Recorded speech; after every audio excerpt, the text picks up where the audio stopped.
welcome to Small Business Social. My name is Jill, and I am your host. And for those of you who don't know me, I'm the owner of Fox Social Media, where I've been helping businesses to market and grow their business online for over 8 years now. Today, we're going to be talking about why it's so hard to make a decision sometimes and how to make the best possible one. And I really think that today's topic applies to both business and your personal life as well.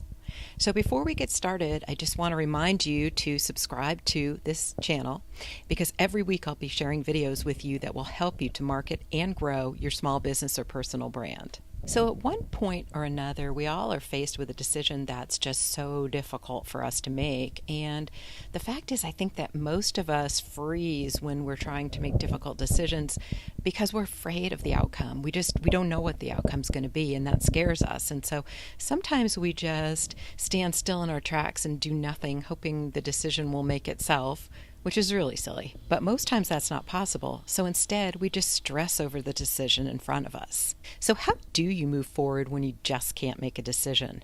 If you walk yourself through the steps that I'm about to give you, it's going to make it a lot easier. And I think knowing that you did the absolute best you could with the information available to you at the time, it's going to give you a lot more peace in the outcome as well.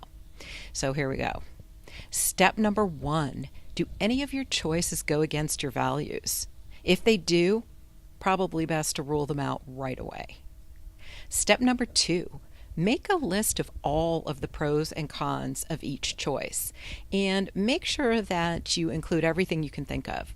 Once you've done that, put it to the side and sleep on it. And the next day, get up and look at it with a fresh perspective and see if anything pops out at you. See if there's anything you forgot to add to the list, and see if anything is just really pointing you in one direction or another. Step number 3, talk to close friends and family members who know you really well. Sometimes they can see things from the outside that you're just too close to see. Make sure that these are people that'll give you their honest opinion, because that's what you really need. And that may help you to see clearly which choice is best for you. Step number 4, research both of your options. And what I mean by that is to go online and look up information on the topics you're trying to decide between. Step number 5, talk to others who have faced the same two choices that you faced. And if you don't know anyone personally who's been through that process of deciding between those two things, or at least had one of them as an option as one of their choices, then go online and check out some forums and just ask the question to Google and see if you can come up with any information. Sometimes seeing what other people have been through and hearing about their experiences and the outcome of their decision will help you to make your own decision. It kind of gives you a small peek into the future of what could possibly be the outcome if you make that specific choice. Step number 6, ask yourself what will be the better of these two options when you look back 10 years from now. Will it be something that benefited you or benefited someone else? What will your 10-year-older self think about this decision? And how do you think you're going to feel about it when you're talking to maybe your kids or grandkids and telling them about this decision that you made?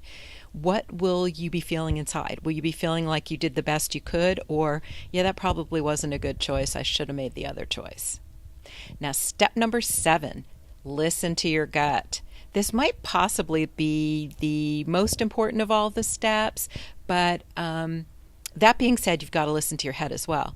Now, there's so many times that your gut tries to tell you what the right thing is. It's silently trying to point you in the right direction. So really listen to what your gut is saying and how you feel about this decision. Now, if you go through all of these steps and you really thoroughly do each one of them, then you're going to have as much information as you possibly can at this given moment to make your decision. And you should be able to feel good about the outcome. Just at least that you made the best possible choice you could given the information you had at the time. So I think it's important that you also remember that you're strong and you're smart and you're completely capable of doing this. So just let yourself make that decision. Thank you again for joining me today.